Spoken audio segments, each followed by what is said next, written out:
All right, so here's our ranking from Universal Yums snack box that Morgan ordered off of, I guess, TikTok. We got Africa. So you get a little fact sheet and some interesting tips and, not tips, but I guess trivia and things like that. You get a book, and then you get, I don't know, another little sheet about Africa. A game to play, I guess. Oh, it's your scoreboard. Oh, we were supposed to rank here. Oh, well, that's okay. All right, so if we're ranking the savory, we're ranking the Cape Fruit Chutney chips as number 1. They were kind of a barbecue ketchup flavored chip. And then the Kenyan Shavda, I don't know. It's kind of a spicy trail mix. It's got chips in it and nuts in it, and it's got leaves in it. What was the leaf? What kind of leaf was it? I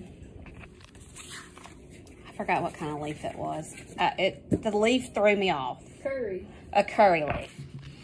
And then the ginger chicken wassa plantain chips were absolutely horrible. Horrible. They shouldn't even be in the ranking. So if we're talking about the sweets, the caramel and pistachio popcorn we ranked as number 1. The orange mini cake we ranked as number 2. And then the mango cream cookies, they weren't horrible. They almost tasted like pink bubble gum and maybe a little banana. But we got some stickers too. So this is our first snack box from, what was it again? Universal Yums. And that's how we're ranking them. All right, sold this striped turkey one-piece infant outfit for $10 locally. Okay, y'all, it is Tuesday afternoon. It's a little overcast, a little cloudy. We're supposed to have a hurricane make landfall on the Louisiana coast. I don't know, sometime overnight or in the morning. We are in central Mississippi. We were supposedly we're on the east side of the storm once it makes landfall. Which is typically not the best side. In central Mississippi, I think we're looking for 2 to 4 inches of rain and maybe some high winds. You know, nothing, I don't anticipate anything major, but you never know. So I'm trying to think about prep work. My grass does need to be cut, again. And I went and looked at the pumpkins yesterday. And some of my miniatures, for some reason, have cracked open. So I don't know if that means, hey, you've kept us on the vine too long and we're growing outside of our potential. So I started pulling a few last night. I'm basically going to change out of the work clothes and put on some homework clothes. And I'm going to start cutting pumpkins, y'all. I'm just scared that we could get 4 inches of rain. We could get 5 inches of rain. I don't want them sitting in mud and starting to rot and mold and things like that, because they're at that stage where technically the majority of them are ready. Could they grow some more? Some of them probably could. Their vines are still green, even though they are starting to thin out a lot more, and some of them are starting to yellow. There's probably still a little bit of room left for potential growth, but I don't want to risk them sitting in mud. Had a phone call. So like I said, I don't want to risk them sitting in mud and starting to get soft spots and start to rot and things like that. So I'm fixing to change clothes, find my clippers, because that's just the greatest mystery. It's kind of like, you know, the pyramids and, I don't know, aliens and Bermuda Triangle and quicksand, and where are my clippers? I see my clippers all the time until I need my clippers, and when I need my clippers, I can never find them anywhere.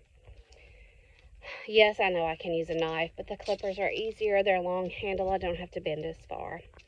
You know, it's a 49-year-old body. Anyway, I'm going to go change clothes, get this jewelry off, get some work clothes on, and I'll show y'all what the pumpkins look like. Still have not found my clippers, so I had to go borrow my mother-in-law's. I have a sneaky feeling that somebody took them across the creek to limb up trees for deer stands, and they laid them down and they haven't come back. So I've got some clipped. I'm gonna gather them up and then I'll show you what they look like. I tell y'all I'm about wore out. I tell you I'm about wore out. I don't know how many we pulled last night. I'm still counting because I'm still washing. Loaded them up in the back of the side-by-side, let them sit overnight. I've been pulling them in the house, letting them do a water bath with a little Clorox, and then washing them off, and then letting them dry, air dry, and then bringing them out to the shed to store. I've got 1, 2, 3, 4, 5, 6, 7, 8, 9, 10, 11, 12, 13 to still carry in the house, and they're the bigger ones. I've probably got 8 or 10 in the bathtub right now. I've probably got 8 or 10 in the floor drying. And let me show y'all what's already in the shed. This is 224 minis. There may be maybe 10 more minis in the first patch. So that'll carry us to probably 234 to 240, somewhere in there. And then I've got minis in the second patch that nothing started. They're starting to yellow a little bit, the vines, but they haven't started dying back. And then I've got these a little bit bigger ones, little kind of medium size. Some of them are kind of knotty and warty, and some of them still have some turning to do. I read that if you store them upside down, if you'll turn them upside down, they'll ripen up a little faster. So some of them have some areas to keep ripening up. So that's about 42 big ones in the shed. And I've probably got 10 in the bathtub, like I said. What did I say? Like 10 still out here. Let's see. Well, let's do one more count. 1, 2, 3, 4, 5, 6, 7, 8, 9, 10, 11, 12, 13. So 42, 52, 62, 72, 73. So I've got about 75 medium to larger size pumpkins still to go. Well, there's 42 out there. So about, you know, 35 or 36 or something like that still to wash and dry and go in the shed. There's probably that many more in the first patch, and we haven't even touched the second patch. So, but I'll be honest, I've probably thrown away maybe 10 large, medium-sized to large ones, and probably 10 miniatures. For some reason, the miniatures started cracking open. So anyway, we've sacrificed probably, or had to sacrifice, I would say 20 to 25 total overall, which I don't feel like is bad for the numbers we're talking about so far. So, we'll see. It's supposed to start raining here tonight, with the tropical storm, hurricane, whatever. I'm going to get on the tractor here. I have pulled a lot of dead vines, pulled them out of the garden. I'm going to toss them over into the pasture and then start trimming up around the patch and try to get in between the patches, especially since I saw that snake, and maybe I can deter him a little bit and be able to get a better look at the second patch. This is a chevron, like kind of a black and cream, one-piece sleeveless romper, jumper, whatever you want to call it. Took an offer on Poshmark for $18. I get $14.40 back, and this was free to me.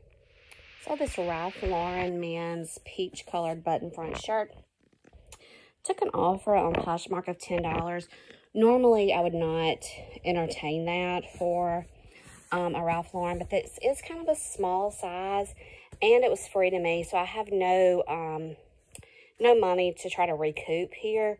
So anything I make is profit. So from Posh, I'll get $7.05 back. So that is straight profit in my pocket. We are set up again today for a sale. We brought the pumpkins today. I've sold a few, but I've sold a lot of stuff off my table that was just taking up space. I did 2 for $1. I actually had 3 tables this size, one a little bigger, full of 2 for $1 stuff, and I've gotten rid of a lot of it, which is great. So not as many people here today. I think they were expecting rain, and it did rain on us the whole way here, so it's not a lot of people here at all today. Y'all, this patch is going to kick my tail. I need my minis were on the edges, and I needed these to fill some more orders, and I'm probably gonna still need some more, so I'll have to get in there another day. I think it's gonna rain tomorrow. I think it's gonna rain Monday. I don't know. I had to bring the hoe because you can see this pigweed. It's got a really thick stalk on it, and it's got like stickers. And because this was pasture, it just jumped right up and got in front of all my pumpkins. And I can tell that the deer have been out here eating on some of these leaves. And I see 1 or 2 small pumpkins that have nibbles. I don't know if that's a rabbit, if it's a coon, if it's deer, what it is. But I don't think they like it because they don't eat the whole thing. But this whole strip right here is pigweed, and then the pumpkins start right there. This is going to be my jumbo patch. This is going to be my true jack-o'-lantern patch. These are not going to be your decoratives. These are going to be your basic pumpkins, your basic Halloween pumpkins. I just thought the first patch was going to be tough. I think this one is going to be very difficult, just based on the weeds that I've got to deal with and the fact that I saw a snake come in this patch. And it was a baby. So somewhere there's a mama. I hope it's not in here. So I feel like the first patch I got, I think, not counting these, I have 280 miniatures and probably 200 more regular pumpkins. So I'm pushing 500, probably have 500 out of the first patch. I don't feel like I'm going to get that many out of this patch, but I feel like I'll get at least 200, if not 250 out of this patch. So we will see. I would love to have this patch clean by the end of the week, because my goal is to have strawberry slips. I'm going to till up this first patch really good, like multiple times. I want to get it good and tilled up and no evidence of any of that, and get some strawberry slips planted in October so they can get established in winter and be ready for spring blooming and fruit after winter. So we'll see. We'll let you know how this patch goes throughout the week. So I really have no idea what I've showed you, what I haven't showed you, because it's been so long since I've made a trip to my hometown to make some deliveries, so I may have already showed you some of this. This is a set of 2 little trinket dishes, butterfly. I sold these for $12. I think I picked these up for $1 each, maybe. I sold this Christmas tree for $12. I think I paid $5 for it at an estate sale. I may have already showed you this Pyrex. Sold it for either $12 or $15. I can't remember. Sold this door knocker for $15. This lamp, I know I've already showed you the lamp. Let's see. The dishes I got at the yard sale for I sold these for $35.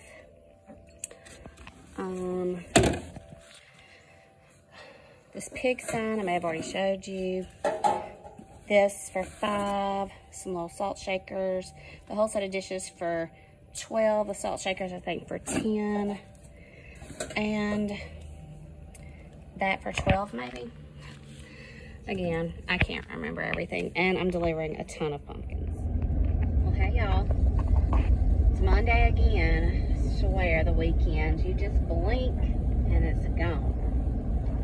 So just a little recap. We did go back to do the parking lot sale again. This was our third weekend to do the parking lot sale. So I'm going to say we've averaged over the weekends just over $200 the first weekend, $170 the second weekend, and $140 this past weekend. Now this past weekend, it rained on us the entire way there, but it did not rain while we were there. The vendors were, it was really thin. It was really thin. I guess everybody thought it was going to rain, but it did. It held out, and it rained on us the way home. It takes us about an hour and a half to make this trip. And you know, for what I've made, like to bring home $140 this past weekend, and it's an hour and a half trip, and gas is ridiculous, and of course we eat breakfast. But what it is doing is it's purging things out of my house that a lot of it has been donations, things that people have given me to sell, which I greatly appreciate, and a lot of times there are great things in there that I can put on my Poshmark or put on my eBay or things like that. But then sometimes it's just things in there like little bud vases, or you know, potpourri holders, or picture frames, just your average run-of-the-mill household things, and you get tired of looking at them, so you want to change them out. Those are the kind of things I can carry to the yard sale. So I don't really have any profit in those. It's cleaning out things that I need gone, and it's putting some money back in my pocket, even though I drive an hour and a half there and an hour and a half back. It's some quality time with my husband. The kids stay home, and you know, it's rare that the two of us are alone. I did take pumpkins this past weekend. I don't know if people just weren't ready or it wasn't the right group. I only sold like $30 worth of pumpkins, and the crowd was very slim also. The vendors was slim, and the crowd was very thin. There were shoppers. There just weren't as many as we have seen the past 2 weekends before that. So anyway, didn't sell a lot of pumpkins there, but I've sold a lot of pumpkins this weekend. I think I'm just over the $500 mark on pumpkins, and I've got a lot left, and I still haven't gotten in the second patch. I've gotten in the second patch to get just some minis because they're on the edge and I can reach them. So pumpkins are doing well. I'm hoping that when we get home from work today, if it's not raining, we've had some rain, which I'm always thankful for the rain. But then when you're trying to do things, you know, it can be a deterrent. But it allows you to get things done in the house, I guess, that you need to get done in there. So I'm hoping that after work, we're able to get down there and pick some and kind of see what we've got down there. Rough estimate on the first patch, I'm going to say anywhere to 1,000 to 1,200 pumpkins. And that's including miniatures. And I had 300 and something miniatures. So I'm going to say anywhere from 1,000 to 1,200 pumpkins. Now there are some that have got some bad spots. I've got them sitting over in the corner of my shed just to kind of see what they're going to do. My white pumpkins did not, they just didn't do as well as I wanted them to, which makes me wonder if these people, where you go to Lowe's and you buy your pumpkins and stuff like that, wherever they're getting them from, whatever pumpkin farmer there is that's doing mass production, if they're treating those pumpkins with something, because my pumpkins came out not a bright white. I don't know if they need to stay on the vine a little longer. I mean, they bruise very easily, and they get kind of pitty looking. I don't know. I just wasn't thrilled with my whites. I've got some whites that look good, but the majority of them, I'm just not thrilled with the way they look. My Cinderellas did not shape up quite like I wanted them to. I wanted them to be big and fat and flat, you know. They're the flat pumpkins. They didn't just shape up exactly like I wanted them to, so I've got to do a little research on that. But I think it's been profitable, it's been fruitful, we've enjoyed it, we've learned a lot, we still have more to learn. Our goal is to get these pumpkins out, till, and put some strawberry slips in October. So I think I've probably already told you that. But anyway, I had a phone call. The duck hole. I've got everything written down. I finally have played catch up. I think I told you that the duck hole lease was between $1,000 and $1,500, and I know how much it was. I'm just, you know, you keep some things private, I guess. So I decided to set aside the month of August and September to see what I could earn to pay the duck hole lease. I'm well over the top of that. And I can show you, I've got 2 pages written down. And I didn't even write all my sales down. I've left off a lot of local sales. I did not include the parking lot sales, the 3 weekends parking lot sales. Some of this is local, and then it's my eBay, my mercari, my poshmark, and then the local sales that you just saw. I didn't even include them. I just forgot to write them down. But we, you know, exceeded what we needed to pay for the duck hole, and it has been paid for. And they've been working that, and they're getting ready for duck season. We're still in dove season, and we also are in velvet season right now too. My crew hasn't gone velvet hunting, but I've seen some people we're trying it out, and I've seen some people have been successful already. So anyway, we're gonna end the. I'll show you my notebook on just where we were on the duck hole, and then we'll end this video, and I'll see y'all next time. Thanks for watching, and tell your friends, and please hit the subscribe button. Once again, I packaged something and forgot to tell you. It is this Winnie the Pooh and Piglet, like make your own felt ornaments, something. Sold for $33 on Poshmark. I get $26.40 back, maybe. Anyway, I get $26.40 back. The people messaged me after I dropped it off in the nighttime drop box to try to cancel, and I told them I'd already dropped it off, so it may be coming back to me. All right, this is my duck hole page. This page totaled, let's see, $400, and then this page totaled $1,051 for a total of $1,451. And I think I told you our duck hole lease was between $1,000 and $1,500. So you know, if I reached $1,451, it was less than $1,500. It was either less than this number, but we did reach our duck hole lease, and still have plenty of the month of September left, and I didn't even include anything. So we'll end this video here. Thanks for watching. Hit the subscribe button.